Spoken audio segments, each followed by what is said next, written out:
पहले इस वीडियो को लाइक जरूर कर लीजिए अगर आपको ये डे वाइज सीरीज कंटिन्यूअस 50 दिन तक चलानी है, बल्कि उसके आगे भी अगर आपको चलानी है, पहले वीडियो को लाइक कर लें। ठीक है, इसमें हम क्या करने जा रहे हैं, यूपी पीसीएस का जो जीएस का सिलेबस है, यूपी पीसीएस का हो गया, आरओ का जो जीएस का सिलेबस हो गया, ठीक है, इन दोनों को मिला के प्लस 2018 से लेके जब से यूपी पीसीएस का पैटर्न बदला है 2018 से 23 तक का जीएस के पेपर्स प्लस आरओ का 2021 वाला जो पेपर है, 2023 वाला पेपर, ठीक है, जो अभी यूपीपीएससी आयोग के डायनामिक पैटर्न वाले पेपर हैं, लेटेस्ट वाले, प्लस जो लेटेस्ट में आयोग ने 1.5-2 सालों में पेपर कराए हैं, इन सबको मिला के मतलब पीवाई को क्या क्या 2018 से 23 तक पीसीएस वाले, आरओ 2021 2023 प्लस पिछले 2 सालों के सारे पेपर जो पीसीएस यूपीपीएससी आयोग ने कराए हैं, प्लस ऑफिशियल सिलेबस जो जीएस का है, इन सबको मिला के डे वाइज सीरीज जो है हम इसमें लाने जा रहे हैं। और इसमें करीबन पूरे जीएस के सिलेबस से 600 टॉपिक निकालेंगे, मोस्ट इंपॉर्टेंट वाले।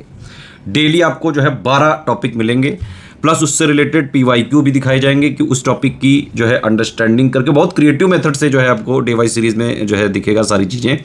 तो सिर्फ मेन चीज़ें बताएंगे जो एग्जाम में एग्जैक्टली पूछी जाती है। ठीक है, तो टॉपिक का रिवीजन चलेगा, पीवाईक्यू से कनेक्ट करके दिखाया जाएगा आपको इसी वीडियो में और आगे वाले वीडियोस में। ठीक है, और इसके अलावा कुछ क्वेश्चंस भी आपसे पूछे जाएंगे, आप उसका आंसर जरूर दीजिएगा।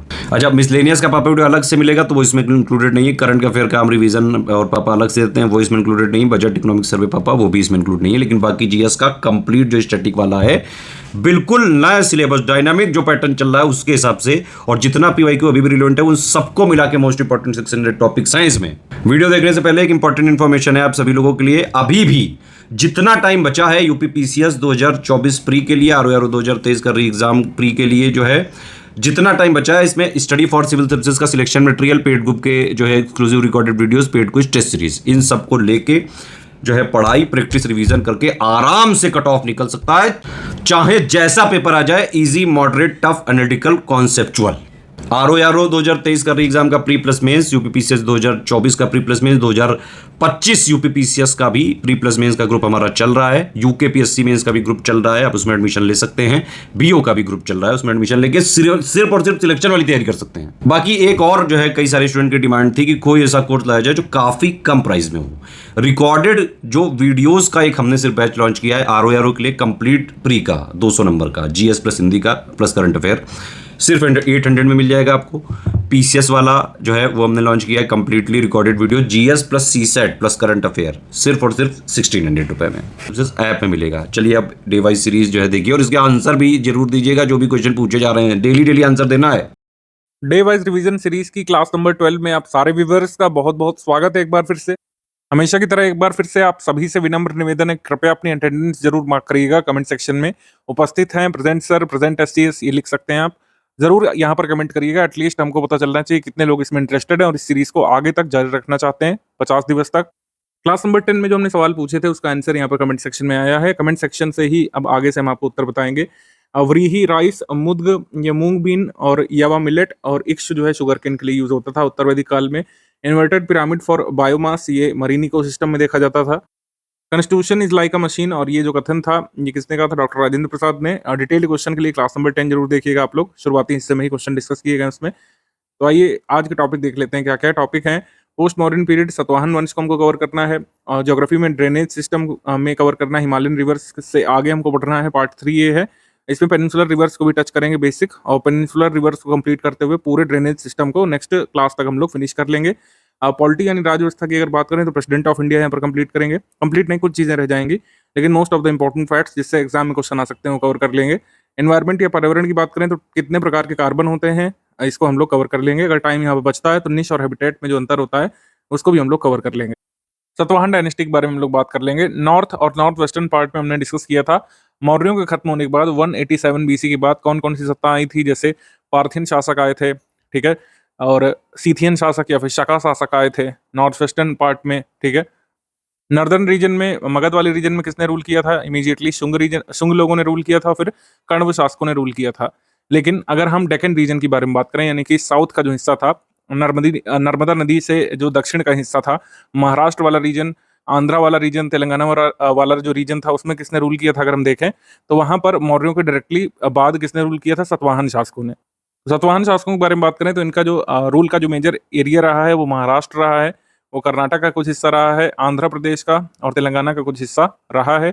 कुछ समय के लिए इन लोगों ने वेस्टर्न रीजन पर भी अपना अधिकार स्थापित किया था। उन परिस्थितियों को भी हम लोग डिस्कस करेंगे। इनका जो संघर्ष रहा था ये शका रूलर्स के साथ रहा था, ठीक है, इसको भी हम लोग देखेंगे। तो सातवाहन वंश के बारे में बात करें तो पुराणों से इसकी जानकारी मिलती है।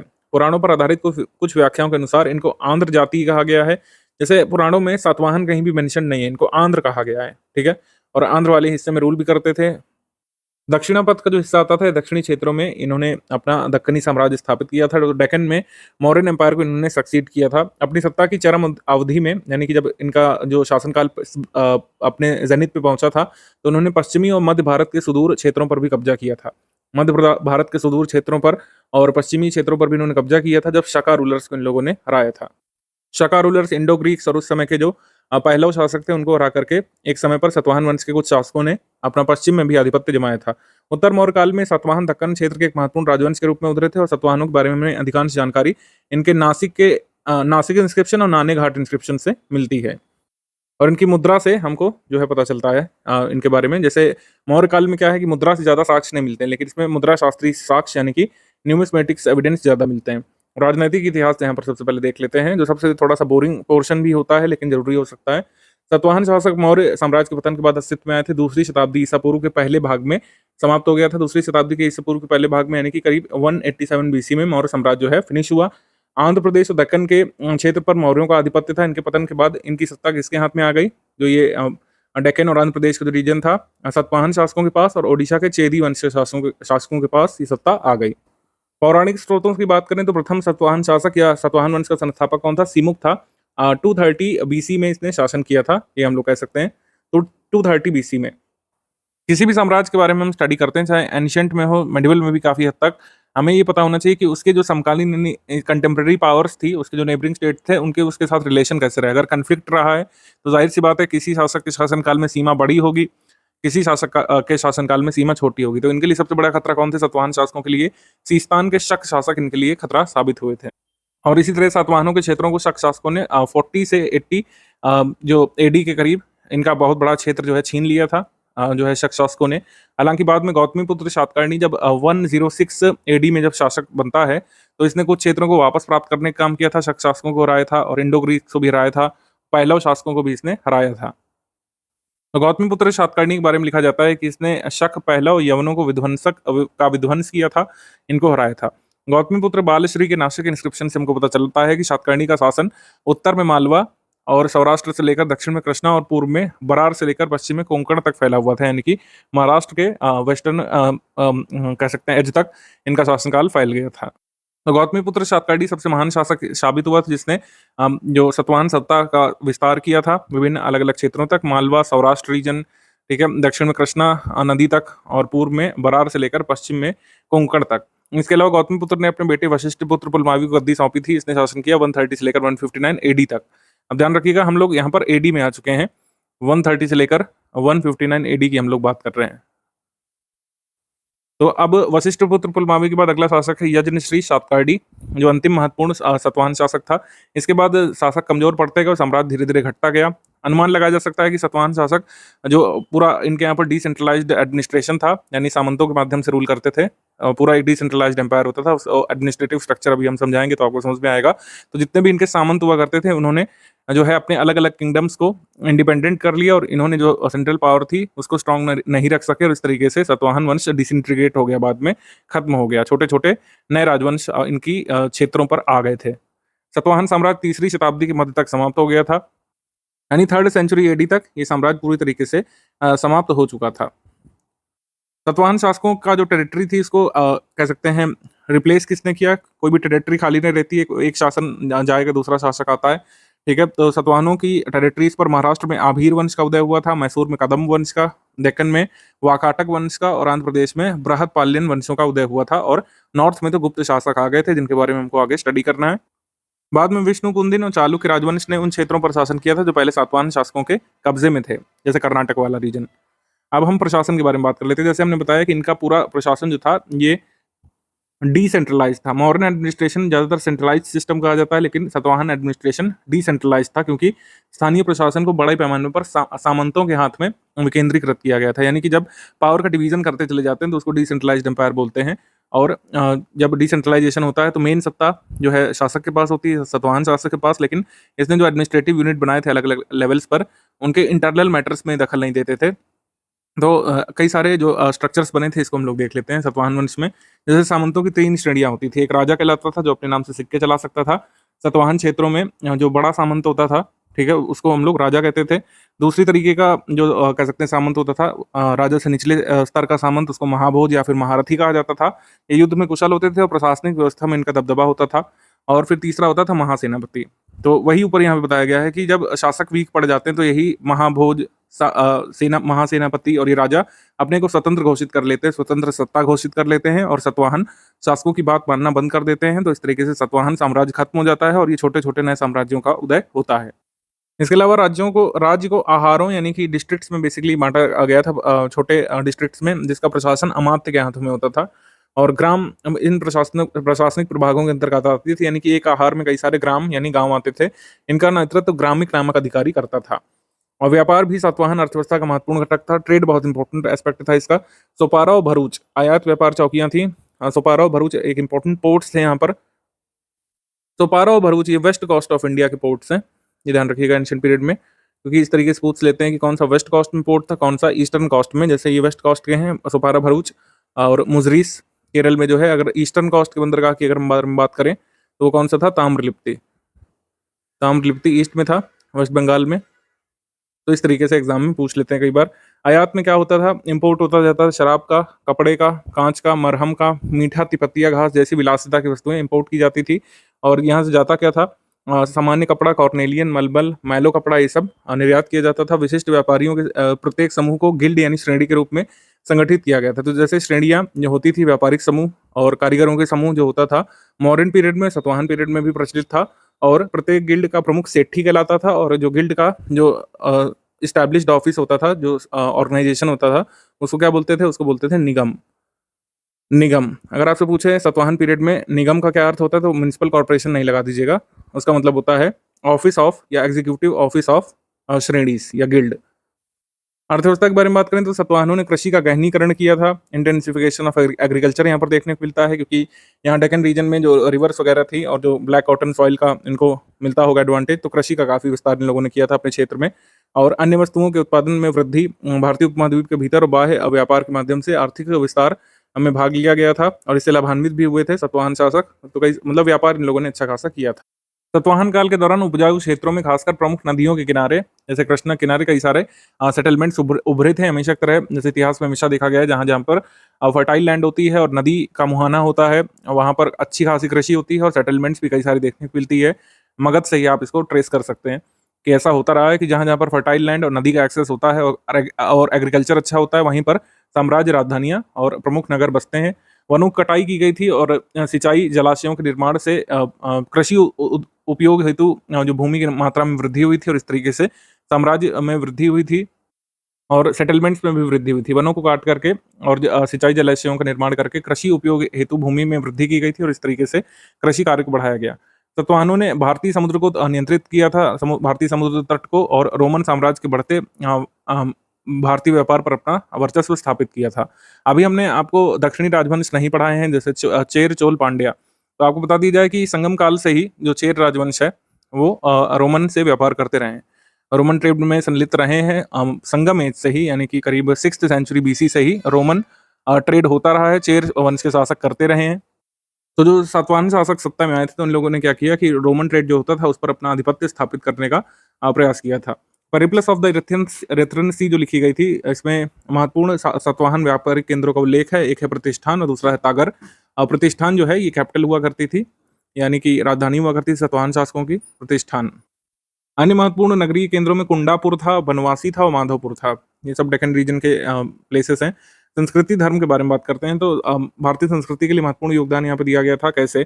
बौद्ध और ब्राह्मणवाद दोनों का पालन करने वाले थे ये। मतलब वैसे तो वैदिक रिलीजन को इन लोगों ने बढ़ावा दिया था, लेकिन ये काफ़ी टॉलरेंट थे बौद्ध और अन्य धर्मों के प्रति। इन लोगों ने शुंग लोगों की तरह ऐसा नहीं किया था कि परेशान किया था बौद्ध धर्म के मानने वालों को।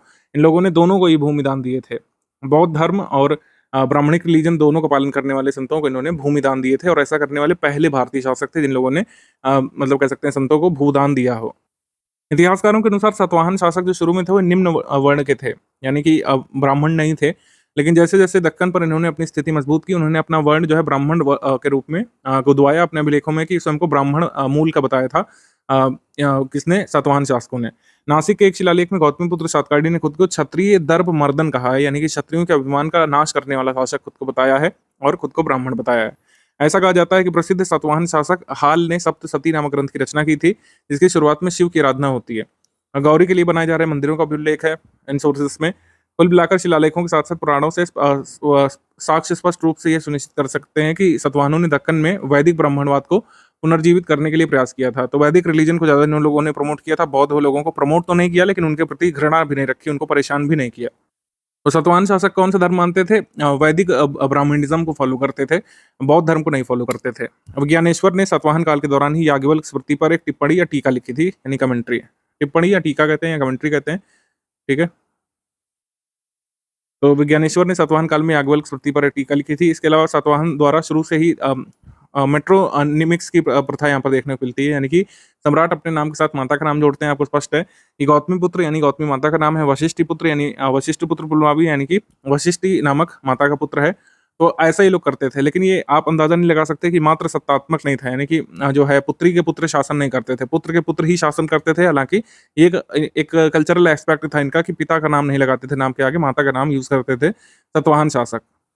फिर भी हमें पता चलता है कि महिलाओं का सम्मान किया जाता था। महिलाओं की स्थिति कहीं न कहीं अच्छी कही जा सकती है कि अगर कोई शासक अपनी माता का नाम यूज़ कर रहा है नाम के साथ, तो विश्व भर में तत्कालीन समकालीन परिस्थितियों में एक अच्छी स्थिति महिलाओं की रही होगी सातवाहन काल में। मूर्तियों में महिलाओं को बौद्ध प्रतीकों की पूजा करते, सभाओं में भाग लेते, पतियों के साथ मेहमानों का मनोरंजन करते, उनकी अवभगत करते दिखाया गया है। तो कुल मिलाकर कला के सार्वजनिक पक्ष को सातवाहन काल में विकसित किया गया था, ये हम लोग कह सकते हैं। ये एग्जाम में क्वेश्चन भी आया था, 2021 के प्रीलिम्स में आया था। यूपीपीएससी 2021 के पेपर में आया था, Satavahana kings were the nurturers of Prakrit language, यानी कि इन लोगों ने प्राकृत भाषा को संरक्षण दिया था, इसको प्रमोट किया था। ये करेक्ट है। अभी हम आगे बताने वाले हैं कल्चरल एस्पेक्ट के बारे में। तो करेक्ट है, प्राकृत भाषा को इन लोगों ने प्रमोट किया था, संस्कृत को नहीं प्राकृत को प्रमोट किया था सातवाहन शासकों ने। और public aspect of art got more encouragement during the Satavahana period, यानी भगवानों की मूर्ति वगैरह बनाने की अपेक्षा, आर्किटेक्चर या पेंटिंग बनाने की अपेक्षा जो पब्लिक एस्पेक्ट था, यानी कि लोग कैसे रहन सहन करते थे, वो उसकी आर्ट में दिखाया गया था सातवाहन आर्ट में। तो दोनों ही यहाँ पे सही है, both 1 and 2 correct.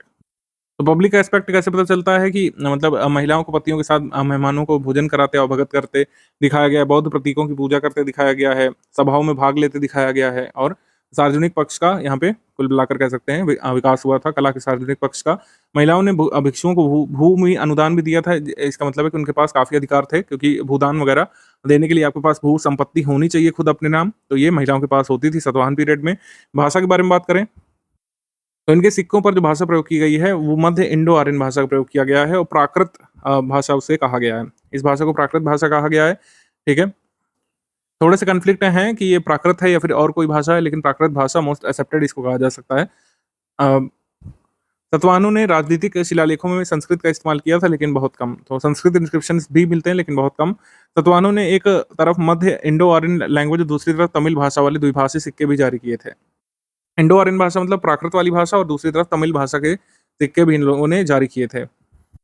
Bilingual coins, एक तरफ तमिल भाषा में और दूसरी तरफ इंडो आर्यन प्राकृत लैंग्वेज में। सिक्कों की अगर बात करें तो शासकों के चित्र अपने सिक्के पर जारी करने वाले पहले भारतीय शासक थे। ऐसा इंडो ग्रीक रूलर्स ने किया था, लेकिन पहले भारतीय शासक जिन लोगों ने सिक्के पर शासक का चित्र बनवाया था, ऐसा करने वाले पहले थे ये सातवाहन शासक भारतीय के तौर पर। पश्चिमी क्षत्रप जो शासक थे, यानी इंडो ग्रीक रूलर्स के जो क्षत्रप शासक थे, वो ऐसा करते थे। उन्हीं से इन लोगों ने स्टाइल कॉपी किया होगा, हम लोग कह सकते हैं। तो दक्कन क्षेत्र में सीसे, पोटीन और तांबे के सातवाहन सिक्के खोजे गए थे। एग्जाम में पूछा जा चुका है कि लेड कॉइन्स यानी सीसे के सिक्के, पोटीन के सिक्के और तांबे के सिक्के किससे चलाए थे? चलाए थे शक शासकों, माफ कीजिएगा सातवाहन शासकों ने। पोटीन, सीसे के सिक्के चलाए थे, क्योंकि डेक्कन रीजन में रहते थे, यहाँ पर इन सब चीजों के भंडार मौजूद थे, धारवाड़ क्रम की चट्टानें थी, और यहाँ से ये सब मेटल निकालना कोई बहुत कठिन काम नहीं था। सोने और चांदी के सिक्के भी देखने को मिलते हैं, लेकिन सीसे के यानी लेड के, पोटीन के सिक्के सातवाहन शासक ने चलाए थे, और ऐसा करने वाले पहले शासक थे जिन लोगों ने लेड या पोटीन के मतलब सस्ते धातुओं वाले सिक्के चलाए हों। वास्तुकला के बारे में बात करें तो अमरावती की स्तूप की मूर्तियां सातवाहन काल के स्थापत्य विकास का प्रतिनिधित्व करती हैं। तो अमरावती स्तूप की मूर्तियां सतवाहन काल की हैं। सतवाहन शासकों ने अमरावती में बौद्ध स्तूप बनवाए थे 95 फीट ऊंचे करीब, और इन्होंने गोली, जग्गेपेट्टा, घंटशाला, अमरावती, भट्टीप्रोलो, श्री पर्वतम में बड़ी संख्या में स्तूप बनवाए थे। तो कहने का मतलब है कि ये वैदिक रिलीजन को मानते थे, लेकिन ऐसा नहीं है कि बौद्ध धर्म के प्रति टॉलरेंट नहीं थे। अगर टॉलरेंट ना होते तो ये सब स्तूप वगैरह नहीं बनवाते। गुफा संख्या 9-10, जिसमें मतलब अजंता की गुफाओं की संख्या नंबर 9-10, केव नंबर 9 और 10 जो अजंता में है, वहाँ पर सतवाहन शासकों द्वारा कुछ पेंटिंग्स बनवाई गई थी, और गुफाओं में पेंटिंग बनाने की शुरुआत सतवाहन काल से हुई थी, हम लोग कह सकते हैं। सतवाहन शासन काल में अशोक के स्तूपों का विस्तार किया गया था, यानी कि उनको बड़ा बनवाया गया था। पहले की ईंटों और लकड़ी के स्थापत्य को पत्थर से बदल दिया गया था, और इन स्मारकों में प्रमुख स्तूप हैं, मतलब जो अशोका काल के स्तूप थे उनको बड़ा करवाया गया था, पत्थर उसमें लगवाए गए थे। और प्रमुख स्तूप में अमरावती स्तूप और नागार्जुन कोंडा का स्तूप प्रमुख है। हमारे एग्जाम में एक बार क्वेश्चन आ चुका है कि निम्नलिखित में से कौन सा ऐसा स्तूप है जिसमें आर्यक पिलर्स देखने को मिलते हैं। आर्यक पिलर्स, तो आर्यक पिलर्स जो है ये अमरावती स्तूप का एक इंपॉर्टेंट भाग है। आर्यक पिलर्स, ये ध्यान रखिएगा, एग्जाम में आ चुका है। आर्यक पिलर्स कहाँ देखने को मिलते हैं? अमरावती के स्तूप में। चित्रकला के बारे में बात करें तो सतवाहन चित्रकला भारत में सबसे पुराने चित्रकला की सबसे पुराना उदाहरण है। अगर हम केव पेंटिंग्स जो प्रागैतिहासिक काल की है, भीमबेटका वगैरह अगर छोड़ दें तो सातवाहन चित्रकला भारत में सबसे पुराना जो एग्जाम्पल कह सकते हैं पेंटिंग्स का, और ये अजंता गुफाओं से मिला है, केव नंबर 9 और 10 से। विच of the following south Indian kingdom is not mentioned in Ashokan inscription? तो ध्यान रखना है, सतवाहन शासकों के बारे में अशोका ने कभी मेंशन नहीं किया है। सतवाहन शासकों के बारे में अशोका ने मेंशन नहीं किया है। अशोक ने चोल, चेर, पांड्य और सत्यपुत्र, केरलपुत्र, इन सबको मेंशन किया है, ध्यान रखिएगा। और जैसे हमने कहा कि पुराणों में आंध्र कहा गया सतवाहनों को, तो किस पुराण में सबसे ज्यादा जानकारी यहाँ पर आंध्र या सतवाहन शासकों के बारे में मिलती है? तो आप ध्यान रखिएगा, वो पुराण है मत्स्य पुराण। ऑप्शन नंबर सी, मत्स्य पुराण, सी। लास्ट वीडियो में ये पोर्शन हमारा रह गया था, हिमालय की नदियों द्वारा विकसित भू आकृतियां कौन कौन सी हैं। हिमालय की नदियों में तेज बहाव होता है, तो कई सारी भू आकृतियां बनाती हैं, और खासकर अपने यूथफुल स्टेज में अपर्दनकारी प्रक्रिया से कई सारे यहाँ पे घाटियां वगैरह ज्यादा बनाती हैं। वैली का निर्माण काफी सारा होता है, और उल्लेखनीय उदाहरणों में सतलुज और सिंधु नदियां शामिल हैं, जो क्रमशः गिलगित और सुक्कुर के पास विशाल घाटियां बनाती हैं। नदी घाटी कैसे बनती है थोड़ा सा देख लेते हैं इसको। गहरी घाटियों के अलावा ये नदियां पहाड़ी इलाकों में बहते हुए वी शेप्ड वैलीज, रैपिड्स और झरने बनाती हैं। कैसे बनता है? हमने आपको लास्ट लेक्चर में बताया था कि रिवर के 3 कोर्स होते हैं, अपर कोर्स, मिडिल कोर्स और लोअर कोर्स। अपर कोर्स में और मिडिल कोर्स के आधे हिस्से में रिवर अपनी यूथफुल स्टेज में होती है। यूथफुल स्टेज में यानी कि यौवन वाले स्टेज में होती है, और इधर आ जाती है लोअर कोर्स में मैच्योर स्टेज में आ जाती है। तो लैंडफॉर्म्स अलग अलग तरीके के बनते हैं। यूथफुल स्टेज में इरोजन ज़्यादा होता है, कटाव करने की क्षमता ज़्यादा होती है। तो यहाँ पर सबसे पहला स्ट्रक्चर जो बनता है वो बनता है रैपिड्स। ठीक है, रैपिड्स। यहाँ पे गॉर्ज बनते हैं, महाखड्ड बनते हैं, वाटरफॉल भी बनते हैं। वाटरफॉल बनता है जब मतलब ये ऊंचाई से निचले की तरफ पानी गिरता है, कह सकते हैं इरोजन करते हुए। ये कैसे बनता है? ये इरोजन से बनता है। इरोजन कैसे होता है? इरोजन भी 3 तरीके का होता है, खासकर जब रिवर वैली में आप देखेंगे इस 3 तरीके का। सबसे पहला होता है डाउन कटिंग, यानी कि वर्टिकल इरोजन। ये होता है यानी कि नीचे की तरफ जो है सेडिमेंट हटाया जाता है, नीचे की तरफ पत्थर जब काटती है नदी, तो उसको बोलते हैं डाउन कटिंग, यानी कि वर्टिकल इरोजन। और जब इधर इस तरफ यानी कि अपने दाएं बाएं तरफ यहाँ पर इरोजन करती नदी, तो इसको लेटरल इरोजन बोलते हैं। और आगे बढ़ते समय जब मिट्टी काटती है नदी, तो इसको हेडवर्ड इरोजन बोलते हैं। तो सामने की तरफ होता है हेडवर्ड इरोजन, अगल बगल की तरफ होता है यहाँ पर लेटरल इरोजन, और नीचे की तरफ होता है डाउन कटिंग या फिर वर्टिकल इरोजन। और जब ये इरोजन इस तरीके से काम करता है तीनों तरीके से, तो जब डाउन कटिंग होती है तो यहाँ पर फाड़ होता है, और जब लेटरल इरोजन होता है तो जगह बनती है। ठीक है, और जब हेडवर्ड इरोजन होता है तो रास्ता बनता चला जाता है। इस तरीके से नदी अपना रास्ता बना लेती है, और घाटी जो है इस तरीके से गहरी होती जाती है। आप देखते हैं पहले पतली घाटी होती है, फिर ये घाटी जो है चौड़ाई इसकी बढ़ती जाती है, क्योंकि इरोजन जो है और नदी का बहाव जो है बढ़ता चला जाता है। और जब नदी अपने मैच्योर स्टेज में आती है, इसका बहाव कम हो जाता है, सेडिमेंट यहाँ पे ज़्यादा हो जाता है, जो मलबा काटते हुए नदी आ रही थी वो मलबा इकट्ठा होने लगता है, और ये फिर मींडर बनाने लगती है, यानी कि घुमाव बनाने लगती है, मींडर्स बनाने लगती है। मींडर अपने मैच्योर स्टेज में रिवर बनाती है, हालांकि इसका एक एक्सेप्शन है, मैं बार बार बताता रहता हूँ, झेलम इसका एक एक्सेप्शनल केस है। झेलम अपने मैच्योर स्टेज में नहीं बल्कि यूथफुल स्टेज में मींडर बनाती है। मैदानी इलाकों में प्रवेश करने पर ये समतल घाटियां बनाती हैं, घोघूर झील यानी ऑक्सबो लेक बनाती हैं। ठीक है, बाढ़ के मैदान यानी फ्लड प्लेन्स बनाती हैं, और नदी के मुहाने के पास डेल्टा जैसे निक्षेपण वाली भू आकृतियां बनाती हैं। मतलब जब समुद्र में गिरने वाली होती है डेल्टा, और प्लेन रीजन बनाती है, घोघूर झील, फ्लड प्लेन्स, ये सब। हिमालयी क्षेत्रों में इनका बहाव अधिक घुमावदार और टेढ़ा मेढ़ा होता है। मैदानी इलाकों में घुमावदार होने की एक विशेष प्रकृति देखने को मिलती है, जो अक्सर अपने बहाव की दिशा को बदलने का काम करती है, यानी इस तरीके से नदी प्लेन रीजन में बहती है। अब हम देख लेते हैं प्रायद्वीपीय प्रवाह तंत्र, यानी कि पेनिनसुलर ड्रेनेज सिस्टम। थोड़ा सा बेसिक समझेंगे, तब यहाँ पर अगले लेक्चर में हम लोग अलग अलग नदियों का बेसिन और उस इसकी जो ट्रिब्यूटरीज हैं और जो किस क्षेत्रों से बहती है इसको देख लेंगे। पेनिनसुलर रिवर्स को अगर हम देखें तो मेजर इतनी आपको मैप में मिल जाती हैं, हालांकि उनकी सहायक नदियों को नहीं दिया जाता, जिससे एग्जाम में आजकल क्वेश्चन आ रहे हैं। फैक्ट बेस्ड क्वेश्चन, कौन किसकी सहायक नदी है, उसका उद्गम कहाँ पे है, ये हम अलग से टेबल करेंगे नेक्स्ट वीडियो में। लेकिन जो पेनिनसुलर रिवर्स हैं वो यहाँ से आप देख सकते हैं। पेनिनसुलर रिवर्स की शुरुआत कहाँ से होती है, ये कन्फ्यूजन रहता है। तो नर्मदा से नीचे जितनी भी नदियाँ हैं वो पेनिनसुलर रिवर्स हैं, ये मान लीजिएगा। ये नर्मदा है, नर्मदा के नीचे तापी है, फिर ये महानदी, ठीक है, और फिर ये ब्राह्मणी है, कृष्णा, पेन्नार, कावेरी, ये मेजर पेनिनसुलर रिवर्स हो गए। पेनिनसुलर ड्रेनेज सिस्टम के बारे में अगर हम पढ़ें तो भूवैज्ञानिकों को मानना है कि सह्याद्री अरावली अक्ष अतीत में मुख्य जल विभाजक रहा होगा। तो सह्याद्री अरावली अक्ष अतीत में मुख्य जल विभाजक रहा होगा, ठीक है, ये हमने आपको बताया है। कि जो गंगा प्लेन की जो रिवर्स हैं या फिर जो हिमालयन रिवर्स हैं और जो पेनिनसुलर रिवर सिस्टम है उसके बीच जो वाटर डिवाइड कौन रहा होगा, वाटर डिवाइड रहा होगा सह्याद्री और ये अरावली का आर्क जो है, ये वाटर डिवाइड है पेनिनसुलर रिवर्स और हिमालयन रिवर्स के बीच। एक थ्योरी ये भी कहती है कि मौजूदा प्रायद्वीप एक बड़े भूभाग का बचा हुआ आधा भाग है। पश्चिमी घाट इसी भूभाग के मध्य में स्थित था, इसलिए अपोहा तंत्र का एक भाग पूर्व की ओर बंगाल की खाड़ी में, दूसरा पश्चिम की ओर अरब सागर में बहता है, क्योंकि इसके जियोलॉजिकल स्ट्रक्चर की वजह से। प्रारंभिक तृतीय कल्प जो लिखा हुआ है, यानी कि जो है टर्सरी पीरियड जो है, उसके इनिशियल टाइम्स में, इनिशियल टर्सरी पीरियड में हिमालय का निर्माण जो हुआ था, इनिशियल टर्सरी पीरियड में हुआ था हिमालय का निर्माण। तो जब हिमालय का निर्माण हुआ, हिमालय का जो उठाव हुआ, उत्थान हुआ, उन्मज्जन हुआ, तो यहाँ पर क्या हुआ, निमज्जन हुआ प्रायद्वीप में। प्रायद्वीप का पश्चिमी भाग टूट गया था और अरब सागर में डूब गया था, ये कहते हैं। और जिस समय हिमालय का उत्थान हो रहा था, हिमालय जो है सृजित हो रहे थे, भारतीय प्लेट जब टकराई थी यूरेशियन प्लेट से, तो प्रायद्वीपीय ब्लॉक जो था, पेनिनसुलर ब्लॉक, कुछ जगहों पर धंस गया था, जिससे यहाँ पे गर्त यानी दरार बने थे, जिसको फॉल्ट या फिर रिफ्ट बोलते हैं, रिफ्ट क्रिएट हुई थी। क्योंकि एक जगह पर अगर उन्मज्जन होता है तो दूसरी जगह पर धसाव होता है। ये आपने पढ़ा होगा बेसिक ज्योग्राफी में, कि जो ये हॉस्ट और ग्रेबन वाला जो कॉन्सेप्ट है आपने पढ़ा होगा। तो कहने का मतलब है हिमालय जो है ये एक तरीके से हॉस्ट था, यानी कि जिस स्थान का उन्मज्जन हुआ था, जो उठा था, और जो ये निमज्जन हुआ था यानी कि यहाँ पर धंसान हुआ था, फॉल्ट या ग्रेबन या रिफ्ट बनी थी पेनिनसुलर ब्लॉक में। और यही पेनिनसुलर ब्लॉक्स में जो कुछ रिफ्ट बनी है, इसी में नर्मदा ये बहती है। नर्मदा और तापी जो बह रही है, ये रिफ्ट में ही बह रही है, क्योंकि यहाँ पर जो ग्रेबन बना था, जो फॉल्ट बना था, उसी में जो पानी भर गया और उसमें नर्मदा यहाँ से इस तरीके से बहने लगी, तापी यहाँ पर बहने लगी। यहाँ पर हिमालय का निर्माण हो रहा था और यहाँ पर धसान हो रहा था, जहाँ पर नर्मदा और तापी बहती हैं इस हिस्से में। तो ग्रेबन में क्या बना, रिफ्ट वैली बनी, रिफ्ट वैली या फॉल्ट वैली, जहाँ पर नर्मदा बहती है। तो प्रायद्वीप की पश्चिम की ओर बहने वाली नदियां यानी कि नर्मदा और तापी इन दरारों से यानी कि इन फॉल्ट से बहती है। पश्चिमी घाट की सीधी तटरेखा, खड़ी पश्चिमी ढाल और पश्चिमी तट की डेल्टा संरचनाओं की अनुपस्थिति इस सिद्धांत को पुष्ट करती है कि हाँ, ऐसा हुआ होगा कि जब हिमालय का उत्थान हुआ होगा तो यहाँ पर रिफ्ट बने होंगे, जहाँ पर नर्मदा और तापी बह रही है।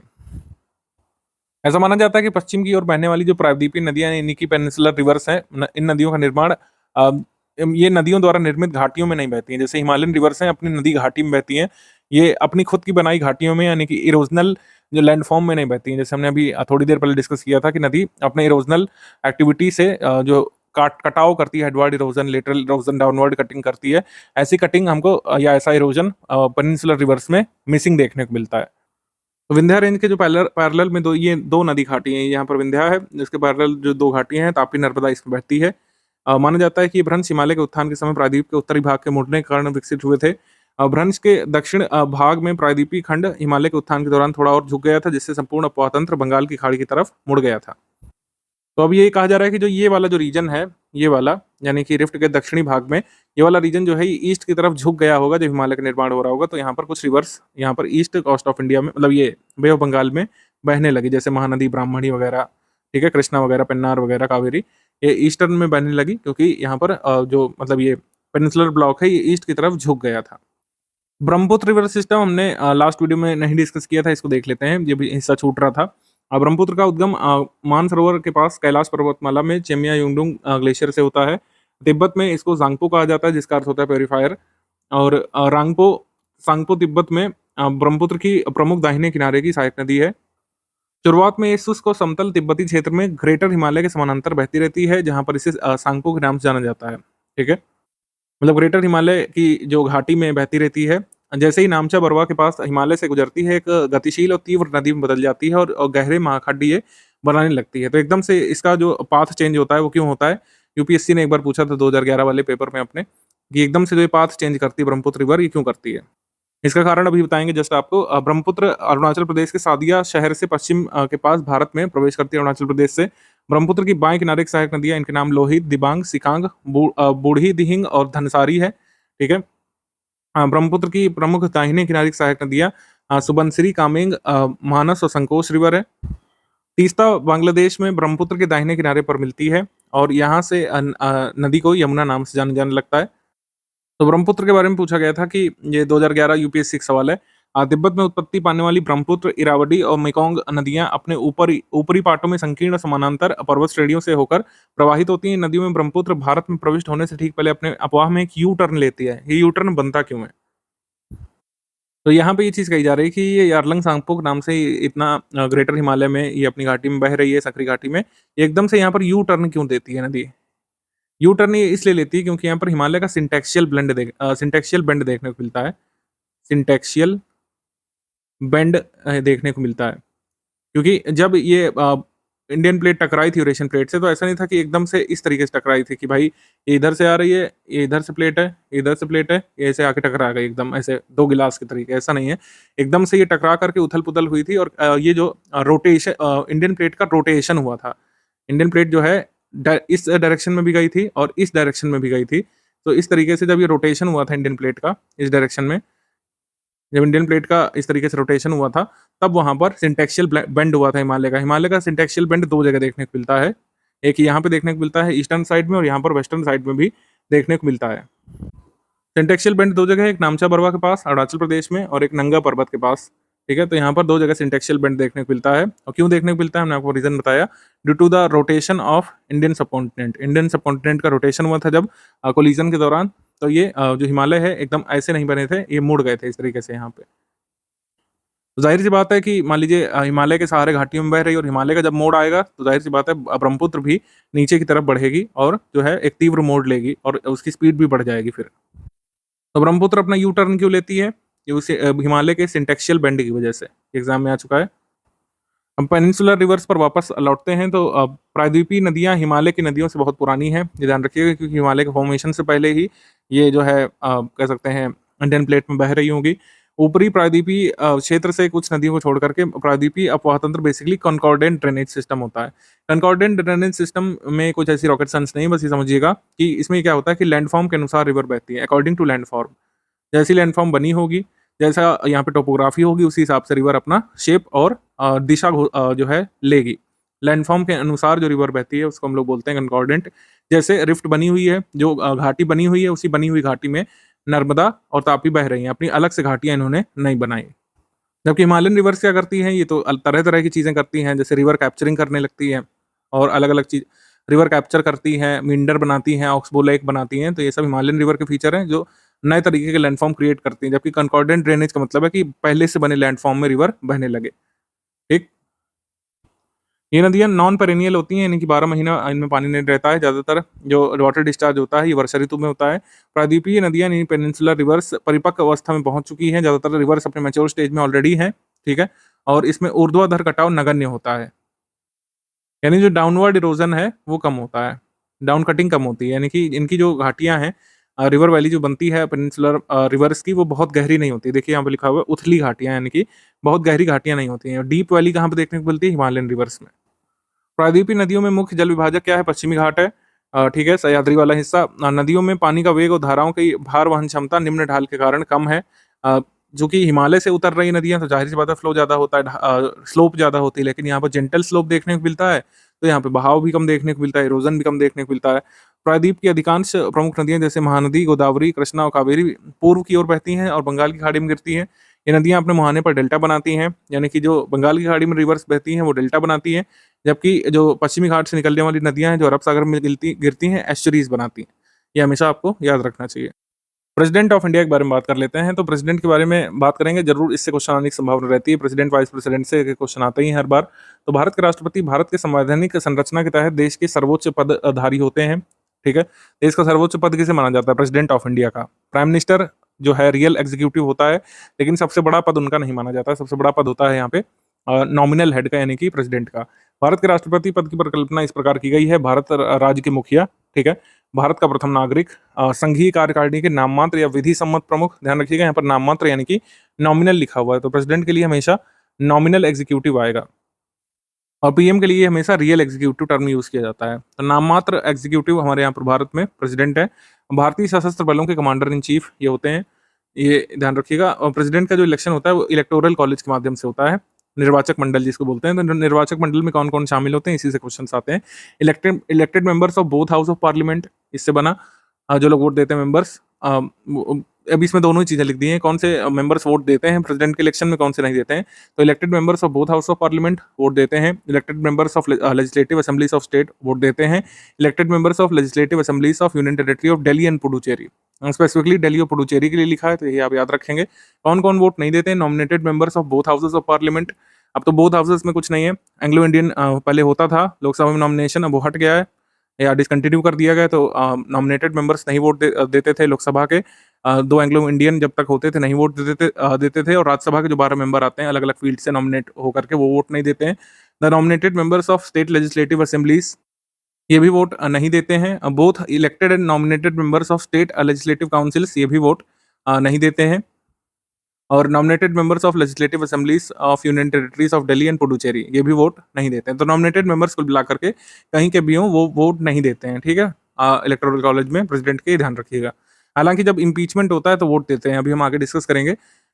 संघीय कार्यकारिणी में ये लोग शामिल होते हैं: भारत के राष्ट्रपति, उपराष्ट्रपति, भारत के प्रधानमंत्री, मंत्रिपरिषद यानी काउंसिल ऑफ मिनिस्टर्स तो फॉरमोस्ट है, और भारत के महान्यायवादी। ये करीब 5 लोग हैं, इनके नाम आपको रटाए होने चाहिए कि संघीय कार्यकारिणी में कौन कौन शामिल होते हैं। फेडरल एग्जीक्यूटिव के पार्ट ये लोग हैं: president of India, vice president, prime minister, COM, council of ministers और एजीआई, भारत के महान्यायवादी। राष्ट्रपति पद के उम्मीदवार को भारत के राष्ट्रपति के रूप में निर्वाचित होने के लिए निम्नलिखित शर्तों को पूरा करना होता है। एक साउंड माइंड का व्यक्ति, ठीक है, 35 ईयर जो है ये एज है, 35 वर्ष से कम उम्र में कोई भी व्यक्ति प्रेसिडेंट का चुनाव नहीं लड़ सकता है। 35 ईयर्स ऑफ एज ये लिमिट है। ऑफिस ऑफ प्रॉफिट जो है वो होल्ड नहीं करना चाहिए। जैसे कुछ गवर्नर्स जो है आपने देखा होगा पहले होते हैं और फिर बाद में जो है प्रेसिडेंट बन जाते हैं, कुछ जो है अलग अलग दूसरे पदों पर होते हैं, गवर्नर हो गए, वाइस प्रेसिडेंट हो गए, तो उनको ऑफिस ऑफ प्रॉफिट में कंसीडर नहीं करते हैं, ध्यान रखिएगा। तो राष्ट्रपति के पद के निर्वाचन हेतु उसके नामांकन पर कम से कम 50 मतदाताओं द्वारा प्रस्तावक के रूप में और 50 मतदाताओं द्वारा सेकेंडर्स यानी समर्थक के रूप में हस्ताक्षर होने चाहिए, ठीक है, ये जरूरी है। और भारतीय रिजर्व बैंक में 15,000 रुपए कैश यहाँ पर जमानत राशि के तौर पर जमा कराने पड़ते हैं, कैश या बॉन्ड के रूप में। यदि उम्मीदवार डाले गए मतों का 1/6 वोट प्राप्त नहीं करता तो जमानत राशि जो है जब्त हो जाती है, 15,000 रुपए। निर्वाचन संबंधी प्रावधान देख लेते हैं। निर्वाचन संबंधित सभी संदेहों और विवादों को कहाँ पे निपटाया जाता है, सर्वोच्च न्यायालय में। सुप्रीम कोर्ट जो है ये देखता है अगर राष्ट्रपति के निर्वाचन में कोई भी विवाद उत्पन्न होता है, और सुप्रीम कोर्ट का निर्णय ही फाइनली मान्य होता है। किसी व्यक्ति के राष्ट्रपति के रूप में निर्वाचन को इस आधार पर चुनौती नहीं दी जा सकती कि निर्वाचक मंडल अधूरा था या फिर किसी को वोट डालने का मौका नहीं मिला। इसके आधार पर राष्ट्रपति के चुनाव को चैलेंज नहीं किया जा सकता है।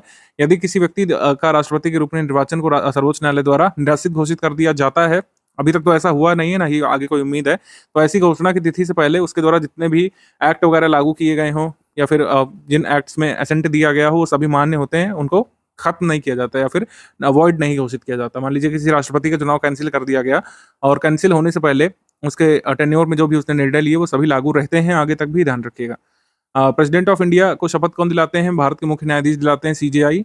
और सीजेआई की अनुपस्थिति में कौन दिलाते हैं? सर्वोच्च न्यायालय के सबसे वरिष्ठ न्यायाधीश। अपनी शपथ में राष्ट्रपति अपने कर्तव्यों को ईमानदारी से पालन करने की शपथ लेते हैं, संविधान और विधि की रक्षा करने का, उसका बचाव करने का, सुरक्षा करने का, भारत के लोगों की सेवा और भलाई के लिए खुद को समर्पित करने की शपथ लेते हैं।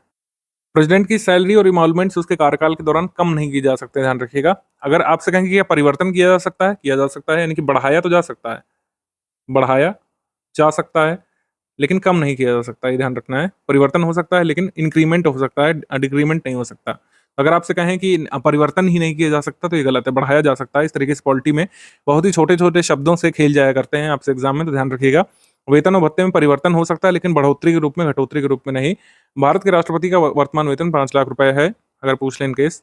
भारत के राष्ट्रपति कार्यकाल के बारे में बात करें तो पद ग्रहण करने की तिथि से 5 वर्ष की अवधि तक पद पर बने रहेंगे और 5 वर्षों के कार्यकाल में आगे जब तक पद पर बने रह सकते हैं जब तक कि उत्तराधिकारी उस पद का कार्यभार ग्रहण नहीं कर लेते। तो ये बड़ा जरूरी क्लॉज है, कि राष्ट्रपति कब तक पर रहते हैं, 5 वर्ष तक, और जनरली 5 वर्ष से पहले ही इलेक्शन वगैरह करा ली जाते हैं, रिजल्ट आ जाता है। लेकिन इन केस कोई ऐसी चीज़ हो गई, कोई इमरजेंसी लागू है, कुछ ऐसी समस्या हो गई कि इलेक्शन नहीं कराया जा सका, तो जब तक उनके उत्तराधिकारी नहीं आ जाते तब तक राष्ट्रपति अपने पद पर रहेंगे। अगर आपसे एक क्लॉज़ दे दें कि अगर किन्हीं परिस्थितियों में चुनाव नहीं कराया जा सकता तो अधिकतम 6 महीने तक के लिए रह सकते हैं। ये संविधान में दिया है, स्टेटमेंट अगर दे दें एग्ज़ाम में तो ये गलत मानी जाएगी, क्योंकि कोई भी स्पेसिफिक टेन्योर नहीं लिखा है कि अगर चुनाव नहीं कराया जा सके तो कितनी अवधि तक बने रह सकते हैं, ऐसा कोई मेंशन नहीं किया गया है। अनगिनत बार कार्यकाल के लिए उसी पद पर नियुक्त होने के लिए पात्र हैं, निर्वाचित होने के लिए पात्र हैं, यानी कि कोई भी प्रेसिडेंट जो है कितनी बार चुनाव लड़ सकता है अपना टेन्योर खत्म होने के बाद, ऐसा कोई बार नहीं है। तो हमेशा ध्यान रखिएगा, जैसे अगर आपसे पूछ लें कि जैसे अगर एग्जाम में स्टेटमेंट आ जाए, मैं हमेशा आपको एक सिनेरियो बताता हूँ, क्योंकि ऐसा ही क्वेश्चन आजकल एग्जामिनर सोच रहा है। आपसे एक अगर मान लीजिए एग्जाम में दे दें कि राष्ट्रपति अधिकतम 2 बार निर्वाचित होने के लिए पात्र हैं, तो ये गलत है। कितनी बार इलेक्शन लड़ सकते हैं प्रेसिडेंट ऑफ इंडिया, ठीक है? अब हमें ये कमेंट करके बताइए कि अब तक पूरे राष्ट्रपति बनने के इतिहास में कौन ऐसे राष्ट्रपति बने हैं जो अब तक अनअपोज्ड रहे हैं, यानी कि निर्विरोध चुने जो गए थे, बिना मतलब उनके सामने कोई खड़ा ही नहीं हुआ था, ऐसे कौन राष्ट्रपति थे, उनका नाम कमेंट सेक्शन में लिख करके बता सकते हैं। ये पहले पूछा जा चुका है। राष्ट्रपति का त्यागपत्र किसको दिया जाता है? उपराष्ट्रपति को अपना त्यागपत्र दे करके वह कार्यकाल खत्म होने से पहले इस्तीफा दे सकते हैं प्रेसिडेंट ऑफ इंडिया, इनके पास ऑप्शन होता है। थोड़ा सा हम लोग आ जाते हैं कठिन स्तर की तरफ, इसमें लोगों को कंफ्यूजन होना शुरू होता है इम्पीचमेंट की जब बात होती है। इम्पीचमेंट के लिए एकमात्र आधार है संविधान का उल्लंघन, ठीक है? और संविधान का उल्लंघन भारत के संविधान में क्या स्पेसिफाई किया गया है? नहीं। अगर आपसे कह दें कि 2 स्टेटमेंट दे दें, एक असर्शन एक रीजन, असर्शन में लिखा हो कि राष्ट्रपति के महाभियोग का एकमात्र अधिकार है संविधान का उल्लंघन, ये सही है, ठीक? और संविधान के उल्लंघन वाक्यांश को अच्छी तरीके से संविधान में परिभाषित किया हुआ है, तो ये गलत है। संविधान का उल्लंघन में क्या क्या चीजें आएंगी ये परिभाषित नहीं किया गया है। भारत के राष्ट्रपति के महाभियोग की प्रक्रिया क्या है? महाभियोग की कार्रवाई संसद के किसी भी सदन में, यानी लोकसभा या राज्यसभा, किसी में भी एक में शुरू की जा सकती है। आरोपों पर अभियोग तय करने वाले सदन के 1/4 सदस्यों द्वारा हस्ताक्षर होने चाहिए और भारत के राष्ट्रपति को 14 दिन का नोटिस मिलना चाहिए। और महाभियोग प्रस्ताव उस दिन उस सदन की कुल सदस्यता के 2/3 बहुमत से पारित होने के बाद इसे दूसरे सदन में भेजा जाता है। दूसरा सदन जो है आरोपों की जांच करता है और ऐसी जांच के दौरान उपस्थित होने का प्रतिनिधित्व प्रस्तुत करने का अधिकार राष्ट्रपति को होता है। यदि दूसरा सदन भी आरोपों को सही पाता है तो उस सदन की कुल सदस्यता के 2/3 बहुमत से महाभियोग प्रस्ताव पारित अगर हो जाता है तो राष्ट्रपति उस दिन से महाभियोग के अनुसार बर्खास्त मान ली जाते हैं जिस दिन प्रस्ताव पारित किया गया हो, ठीक है? तो ये सारी बातें बहुत ध्यान रखने योग्य हैं, क्योंकि आपसे एग्जाम में जब मल्टीपल स्टेटमेंट वाले सवाल बनाएंगे तो कह सकते हैं कि जब महाभियोग प्रस्ताव पारित हो जाता है तो 6 महीने बाद जो है राष्ट्रपति हट जाते हैं। ऐसा अगर दिया तो रॉन्ग है। जिस दिन महाभियोग प्रस्ताव पारित हो जाता है, अगर मान लीजिए, अभी तक तो ऐसा हुआ नहीं कभी भी इतिहास में कि उसका एग्जाम्पल हम दे सकें, लेकिन जब भी महाभियोग प्रस्ताव पारित कर दिया जाता है तो उस दिन से राष्ट्रपति अपना पद खो देते हैं। और राष्ट्रपति के महाभियोग की प्रक्रिया के संबंध में निम्नलिखित बिंदुओं पर ध्यान देना जरूरी है। संसद के किसी भी सदन के मनोनीत सदस्य महाभियोग में भाग ले सकते हैं, हालांकि इनके चुनाव में भाग वो नहीं लेते हैं, यानी कि नॉमिनेटेड मेंबर्स इम्पीचमेंट में भाग ले सकते हैं लेकिन इलेक्शन में भाग नहीं ले सकते हैं। दिल्ली और पुडुचेरी के राज्यों और केंद्र शासित प्रदेशों की विधानसभाओं के निर्वाचित सदस्य महाभियोग में भाग नहीं लेते हैं, हालांकि राष्ट्रपति के निर्वाचन में भाग लेते हैं। मतलब स्टेट लेजिस्लेटिव असेंबलीज और यूनियन टेरिटरी ऑफ दिल्ली और पुडुचेरी के जो इलेक्टेड मेंबर्स हैं वो इलेक्शन में तो पार्टिसिपेट करते हैं लेकिन इम्पीचमेंट में उनका कोई रोल नहीं रहता है। प्रेसिडेंट ऑफ इंडिया से संबंधित कुछ आर्टिकल्स जो एग्जाम में आ सकते हैं मैचिंग में, ध्यान रखिएगा। जैसे प्रेसिडेंट ऑफ इंडिया का पद दिया है 52 में, executive power of the union president के ऊपर वेस्टेड है, ये दिया हुआ 53 में, इलेक्शन ऑफ प्रेसिडेंट 54 में, manner of election of president 55 में, term of office of president 56 में, एलिजिबिलिटी फॉर री इलेक्शन 57 में, qualification for election as president 58 में, कंडीशंस फॉर प्रेसिडेंट्स ऑफिस ये 59 में, और 60 में ओथ और फॉर्मेशन के बारे में दिया हुआ है, 61 में प्रोसीजर ऑफ इम्पीचमेंट दिया हुआ है, 62 में time of holding elections to fill vacancy in the office of president, फिर 65 में vice president to act as president to discharge his functions, 65 में दिया हुआ है। 71 में matters relating to election of president, powers of president to grant pardons and suspend remit और commute sentences in certain cases, 72 में। 74 में council of ministers to aid and advise the president, 74 में। 75 में other provisions as to ministers like appointments, term, salary, ये सब। 76 में attorney general of India के बारे में दिया हुआ। 77 में conduct of business of government of India, ठीक है, duties of prime minister in respect to furnishing of information to the president, ये 78 में। Sessions of parliament prorogation dissolution, ये 85 में। Assent to bills passed by the president, assent to bills passed by the parliament 111 में, ठीक है। और फिर 112 में यूनियन बजट के बारे में दिया हुआ। 123 में power of president to promulgate ordinances, 143 में power of president to consult supreme court. ये सारे आर्टिकल प्रेसिडेंट संबंधित हैं, जहां जहां पर उनका जिक्र है। ये हिंदी मीडियम में भी है, आप देख सकते हैं इसमें। और प्रेसिडेंट की लिस्ट ये दी हुई है। भारत के राष्ट्रपति, उपराष्ट्रपति, प्रधानमंत्री, अभी हम केवल राष्ट्रपतियों के बारे में देख रहे हैं। तो लेटेस्ट राष्ट्रपति जो 25 जुलाई 2022 से द्रौपदी मुर्मू जी बनी हुई हैं, 15 प्रेसिडेंट हैं। इनमें से थोड़ा-सा कुछ चीज़ें पूछ सकते हैं, जैसे मैंने आपसे एक चीज़ पूछी कि अनअपोज़्ड प्रेसिडेंट कौन थे? वो नीलम संजीव रेड्डी थे, ये हमने आपको बता दिया। जैसे आप बार-बार कमेंट ना देखें, जिन्हें नहीं पता था, आपको पता तो वैसे होना चाहिए था। किस राष्ट्रपति का निधन अपने कार्यकाल के दौरान हुआ था? तो 2 राष्ट्रपतियों का निधन इनके कार्यकाल में हुआ था, ठीक है? ये ध्यान रखिएगा। कौन-कौन से ऐसे सीजेआई थे जिन्होंने प्रेसिडेंट के तौर पर अपना जो है पद निभाया था, मतलब एक एक्टिंग प्रेसिडेंट के रूप में काम किया था? तो आंसर होगा सिर्फ एक ही सीजेआई ऐसे थे जिन्होंने एक्टिंग प्रेसिडेंट के रूप में अपना रोल निभाया था, न्यायमूर्ति एम हिदायतुल्लाह। जो है वरागिरी वेंकट गिरी जो लिखा हुआ है कार्यवाहक, ये वाइस प्रेसिडेंट जो थे, ये जो मतलब इस समय जो वाइस प्रेसिडेंट थे, इन्होंने जाकिर हुसैन की डेथ के बाद यहाँ पर एक्टिंग प्रेसिडेंट का काम किया था कुछ समय के लिए। ठीक, तो ये हो गया। अभी तक किसी भी प्रेसिडेंट को इम्पीच नहीं किया गया, ध्यान रखिएगा। टाइप्स ऑफ कार्बन को एक बार जल्दी से हम लोग कंप्लीट कर लेते हैं। 4 मुख्य प्रकार के होते हैं कार्बन। सबसे इम्पोर्टेंट, सबसे मतलब पहला वो कॉमन, ये ब्लैक कार्बन होता है।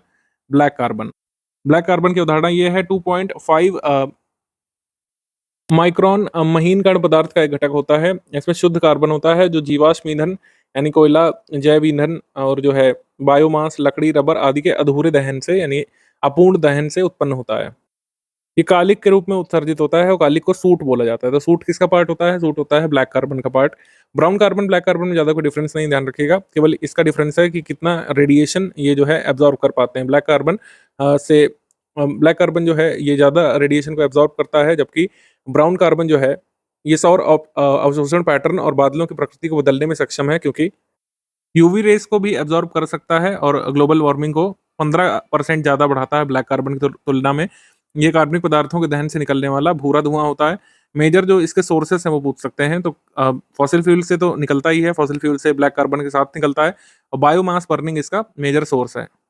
बायोमास में क्या-क्या आता है? वुड बर्निंग मान लीजिए गोबर जलाया जा रहा है तो उससे भी ब्राउन कार्बन निकलता है, और फॉरेस्ट फायर से जो मेजर कार्बन निकलता है वो है ब्राउन कार्बन, फॉरेस्ट फायर से निकलता है।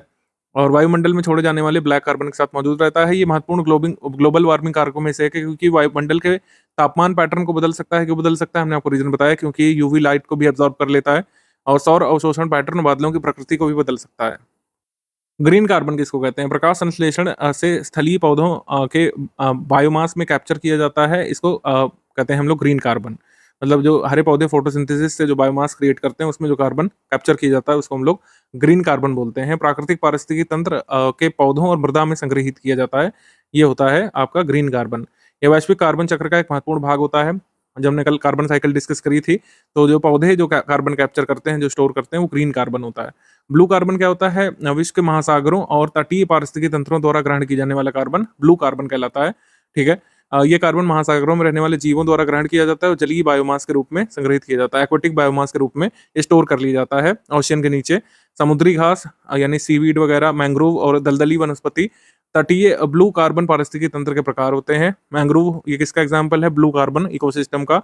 ब्लू कार्बन इकोसिस्टम जो क्या करता है, कार्बन को ग्रहण करने और ग्लोबल वार्मिंग प्रभावों को कम करने के लिए कार्बन सिंक के रूप में काम करता है, क्योंकि ब्लू कार्बन इकोसिस्टम क्या करता है? एटमॉस्फेयर से CO2 हटाता है। हमने आपको लास्ट टाइम कार्बन सिंक की डेफिनेशन बताई थी। जो भी ऐसा सिस्टम जितना CO2 एमिट करता है उससे ज़्यादा अगर एब्सॉर्ब कर लेता है तो कार्बन सिंक कहलाता है। तो ब्लू कार्बन इकोसिस्टम क्या करते हैं? एटमॉस्फेयर से CO2 हटाने का काम करते हैं, इस वजह से ये कार्बन सिंक के रूप में काम करते हैं। तो ब्लू कार्बन इकोसिस्टम यूजफुल की harmful, useful. Green carbon ecosystem useful की हार्मफुल, यूजफुल। और ब्राउन कार्बन और ब्लैक कार्बन ये नॉन यूजफुल या फिर ग्लोबल वार्मिंग कारित करने वाले कहे जाएंगे। भूरा कार्बन का स्रोत इनमें से क्या होगा? ये आप कमेंट सेक्शन में लिख करके बताइए। Which of the following are brown carbon emissions? Brown carbon emission क्या होगा? और ये वाला कमेंट सेक्शन में, वैसे तो इसका आंसर लगा हुआ है, आप देख सकते हैं। ब्राउन कार्बन का स्रोत इसमें दिया हुआ है, काले कार्बन का स्रोत दिया हुआ है। ठीक है, ये दोनों याद कर लीजिएगा। ब्राउन कार्बन का एक और इंपॉर्टेंट सोर्स जो हमने बताया, वुड बर्निंग और फॉरेस्ट फायर। फॉरेस्ट फायर यानी कि जंगल की आग, ये भी ध्यान रखिएगा। तो डे नंबर 12 में साइंस सेक्शन के अंदर आज का जो हमारा टॉपिक है वो है डिज़ीज़। और जो डिज़ीज़ यानी कि बीमारियां हम कवर करेंगे वो मानव के हिसाब से पढ़ेंगे। बाकी जितने भी पशु होते हैं, पक्षी होते हैं या फिर पेड़ पौधे होते हैं, उनमें जो रोग होते हैं उसका एक सेपरेट वीडियो बनेगा जो कि आगे कवर हो जाएगा। फ़िलहाल हम मानव रोग के बारे में बात करेंगे कि इंसान अगर बीमार होता है तो किन वजहों से होता है और कब WHO उसे बीमार मानता है और कब स्वस्थ मानता है, सारी स्टैंडर्ड चीज़ों के बारे में बात करेंगे। तो इससे हमारे 2 सब टॉपिक बने। पहला है बेसिक कंसेप्ट की WHO यानी वर्ल्ड हेल्थ ऑर्गेनाइजेशन के हिसाब से कब हम बीमार माने जाएंगे, कब स्वस्थ माने जाएंगे, और किन किन वजहों से इंसान बीमार हो सकता है। और उसी में से एक वजह होते हैं बैक्टीरिया, और बैक्टीरिया से कौन कौन सी बीमारी होती है उसकी एक लिस्ट बनाएंगे। और उसी लिस्ट में से भी ऑड वन आउट के रूप में क्वेश्चन बने हुए हैं आयोग द्वारा, उनको भी लास्ट में देखेंगे। WHO के हिसाब से, अब ये WHO क्या है? World health organisation global level पर एक संस्था है। 7 अप्रैल 1948 को इसने काम करना शुरू किया था, जेनेवा स्विट्ज़रलैंड में इसका हेडक्वार्टर है। अब आप ये बताइए कि 7 अप्रैल को कौन सा दिवस मनाया जाता है? और हाँ, जिस दिवस की हमने बात की वो इसकी स्थापना ईयर के तौर पे मनाया जाता है कि जब ये इस्टेब्लिश हुआ था। तो फिलहाल इस वाली संस्था के हिसाब से कोई व्यक्ति स्वस्थ तभी माना जाएगा जब वो 3 चीज़ों के हिसाब से एकदम सही हो। 3 आस्पेक्ट में उसकी लाइफ अगर नॉर्मल है तब उसे कायदे से स्वस्थ माना जाएगा। फिज़िकल, मेंटल और सोशल आस्पेक्ट, वो मानसिक रूप से पूरी तरीके से सही हो, शारीरिक रूप से और साथ में सामाजिक रूप से भी। अगर मान लीजिए समाज में उसका बायकॉट हो रखा है, उसका हुक्का पानी बंद है, तब भी WHO उसे स्वस्थ नहीं मानता। अब सीधे आते हैं बीमारी के ऊपर। बीमारी एक ऐसी अवस्था होती है जिसमें हमारी बॉडी के जितने भी सिस्टम हैं, चाहे वो पाचन तंत्र हो, तंत्रिका तंत्र हो, उत्सर्जन तंत्र हो, जितने भी अंदर के सिस्टम हैं, ब्लड सर्कुलेशन सिस्टम हो, वो नहीं काम कर पा रहे होते हैं और इस वजह से हमें डिस्कम्फर्ट होता है और अगर समय पर इलाज नहीं मिला तो मृत्यु की स्थिति तक बन सकती है, तो उसे ही बीमारी कहते हैं। बाकी 2 वजहों से ये बीमारी हो सकती है। सबसे पहले इंटरनल डिस्फंक्शन, मतलब आंतरिक क्षति होने लगे, हमारे जो अंदर के सिस्टम है अगर वो सही से काम करना धीरे धीरे कम कर दें तब हम बीमार महसूस करने लगते हैं। और दूसरा होता है एक्सटर्नल कॉज, बाहरी समस्या की वजह से। तो वो बाहरी समस्या आती है पैथोजन के कारण। अब एक होता है पैथोजन और दूसरा होता है वेक्टर। इन दोनों में आपस में लोग कंफ्यूज हो जाते हैं और इसी वजह से वो लोग ये समझते हैं कि मलेरिया मच्छर की वजह से होता है, जबकि नहीं, वो प्रोटोजोआ की वजह से होता है। उसी तरीके से लोग ये समझना चालू करते हैं कि जो डेंगू है वो भी मच्छर की वजह से होता है, जबकि वो वायरस की वजह से होता है। तो उनको नहीं पता कि पैथोजन और वेक्टर में क्या डिफरेंस है। तो चलिए हम लोग फिर समझ लेते हैं। उसके पहले यहाँ देखिए, ये BP यहाँ पे आपको बढ़ा हुआ दिखाई पड़ रहा है, तो ये इंटरनल डिस्फंक्शन हो गया। BP ज़रूरत से ज़्यादा है तो ओवर द टाइम ये हार्ट अटैक में डेवलप हो सकता है अगर समय से इसका ट्रीटमेंट या फिर कंट्रोल नहीं किया गया तो। इसके बाद पैथोजेंस के ऊपर हम लोग आते हैं। तो ये देखिए पैथोजन, तो जिनकी वजह से कई सारी बीमारी होती है, मतलब वो अगर बॉडी में घुस गए तो बीमार होना 100% पक्का। तो जो बीमारी को लेके घूम रहे होते हैं ना, वो पैथोजन है। वो वायरस भी हो सकते हैं, बैक्टीरिया, फंजाई और प्रोटोजोआ, ये 4 होते हैं हमारे पैथोजन। और 5वीं वजह बीमार होने की होती है जेनेटिक डिजीज़। मतलब अगर किसी को कैंसर है, किसी की माँ को, तो हो सकता है उसके बेटे में आ जाए, किसी पिता को है तो उसके बेटे में आ जाए या फिर उसके पोते में आ जाए।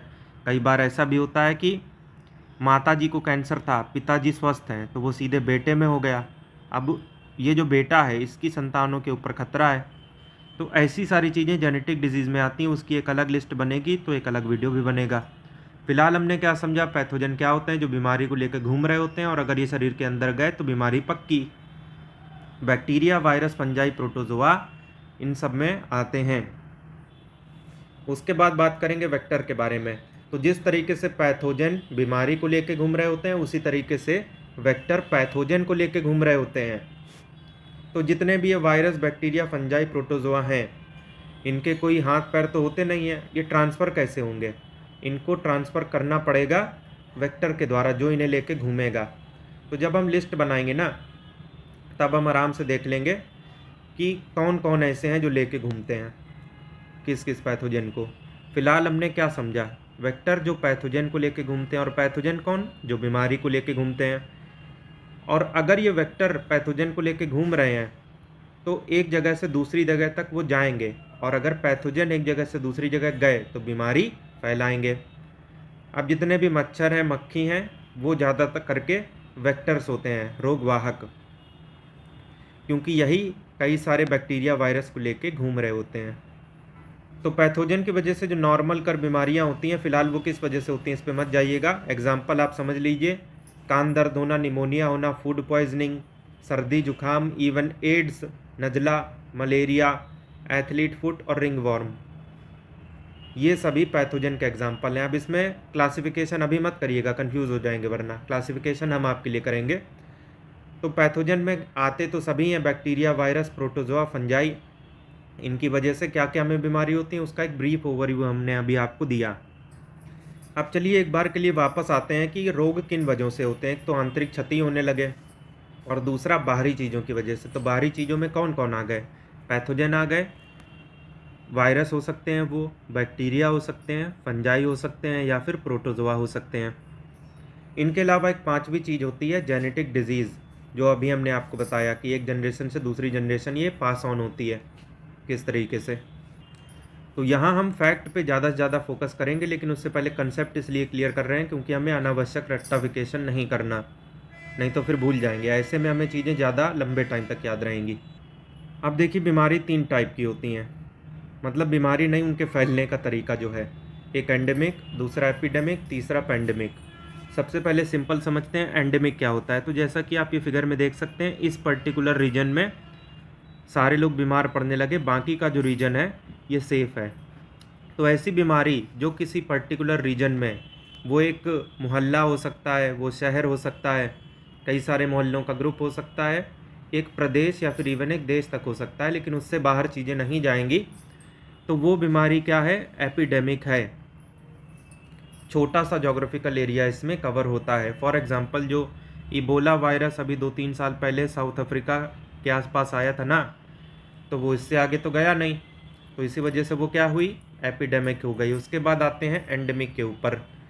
तो जैसा कि आप ये फिगर में देख सकते हैं कि दुनिया के सभी देशों में इसके मामले दिख रहे हैं, लेकिन इतनी तेज़ी से नहीं दिख रहे हैं। कई कई एरिया तो सीधे सीधे साफ़ हैं, लेकिन फिर भी ब्रॉड लेवल पर ये फैली तो है ही है।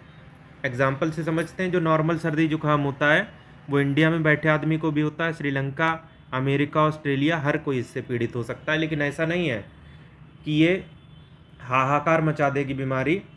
इससे रिलेटेड उपाय सबको अपनाने पड़ेंगे, सब कोई पैनिक होगा।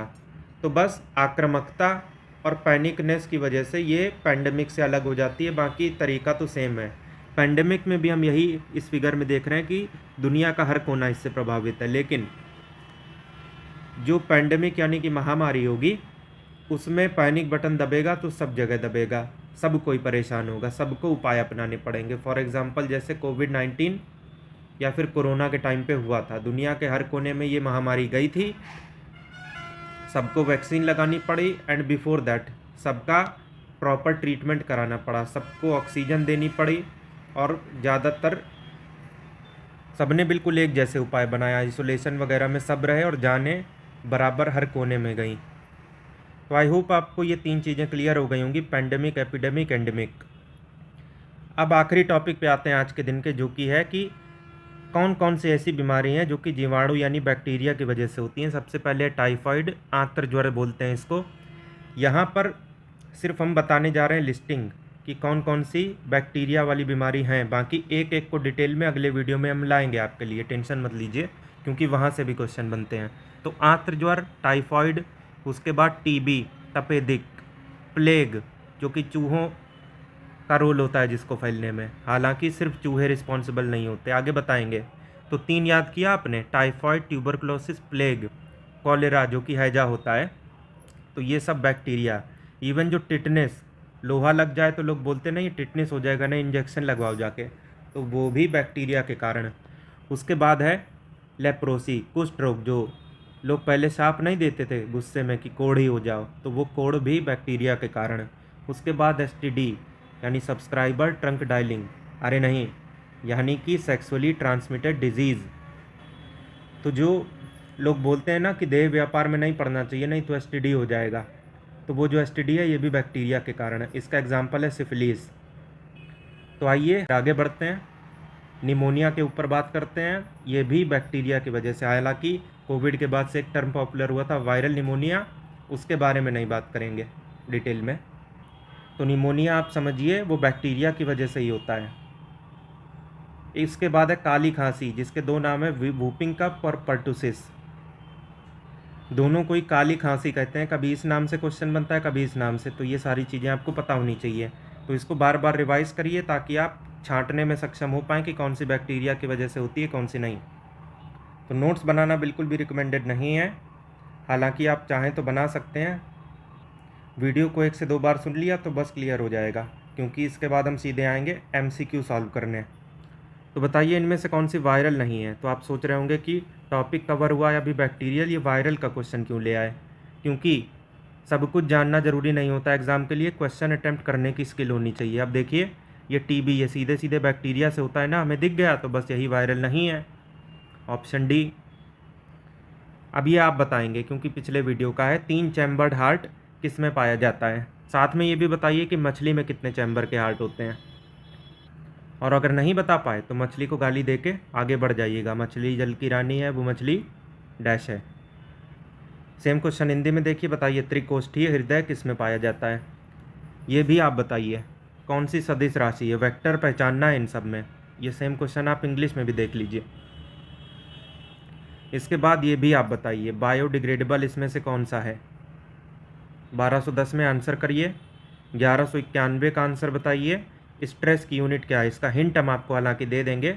स्ट्रेस और प्रेशर फॉर्मूला उनका सेम होता है, फोर्स बटे में एरिया। अब यहाँ से तो कर लेंगे ना कम से कम। ये तो आप पक्का बताइए, एस्टिग्मेटिज्म में क्या प्रभावित होता है, बताइए। अब इसका आंसर आप बताइए, हालांकि इसको सिंप्लीफाई हम कर देंगे आपके लिए कि हमारी आँखों में लाइट रे जो है ये न्यूरल इम्पल्स में कहाँ कन्वर्ट होती है। तो कहने का मतलब ये है कि इमेज का जो सिग्नल बनता है ना, दिमाग में जो इमेज छप जाती है, तो वो किसकी वजह से छपती है, बताइए। इमेज कहाँ बनती है आँख में। अब ये देखिए फंजाई बॉर्न डिजीज़, तो फंजाई तो हमने अभी कवर किया नहीं, तो अभी हमने बताया कि सब कुछ जानना ज़रूरी नहीं है, जितना जानते हैं उसमें से बात करेंगे। कलर ब्लाइंडनेस, ये तो जेनेटिक डिजीज़ है, इतना तो सबको ही जानता है ना। उसके बाद एलर्जी, वायरल इन्फेक्शन होता है, भले ही वायरल हमने नहीं बताया, लेकिन ये तो कॉमन सेंस की बात है। और एड्स तो पक्का वायरल है। तो जो गंजापन है ये फंगस लगने की वजह से हो जाता है, क्योंकि जिसके बाल ज़्यादा झड़ते हैं ना, उसके जो सिर है वहाँ पे कई सारी गंदगी आपको मिल सकती है, तो इस वजह से भी बाल चले जाते हैं। ये जो कुष्ठ रोग है ये किस वजह से होता है, बताइए। तो कुष्ठ रोग का अभी हमने बताया, ये सीधे सीधे बैक्टीरिया से होता है। बैक्टीरिया से होने वाली डिजीज़ का नाम बताइए। तो TB पहले में ही दिख गया, इसको टिक करेंगे और आगे बढ़ेंगे। इसके बाद इसका आंसर करिए, अगर कोई बीमारी बहुत बड़े रीजन में फैल रही है, ब्रेकआउट हो गया है, तो उसको सीधे सीधे पैंडेमिक यानी कोविड-19 कहेंगे।